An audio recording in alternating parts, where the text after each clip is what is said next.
Hello everyone, আসসালামু আলাইকুম। আমি মিশরা ইকোনমিক জোন থেকে বলতেছি।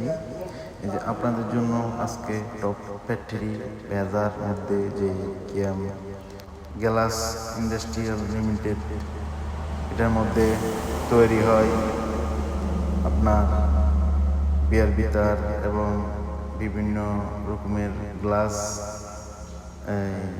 উন্নত মানের। তো এখানে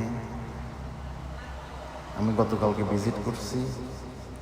ভিজিট করার পরে যাই কিছু জানলাম, এখানে কিছু মেয়ে শ্রমিক নেওয়া হবে। আপনারা সুন্দর মতে যারা চাকরি করবেন তারা ভিডিওটা দেখবেন এবং শেয়ার করে দিবেন, আর কমেন্ট বক্সে জানাবেন আপনাদের চাকরির নিয়ম। কারণ হচ্ছে যে আপনারা ডাইরেক্ট এসে 300 ফিটের পাশে দিয়ে রাস্তা আছে, ওদের গেটে যাবেন, সিভি নিয়ে জমা দিবেন, কথা বলবেন। আসসালামু আলাইকুম, সবাই ভালো থাকবেন।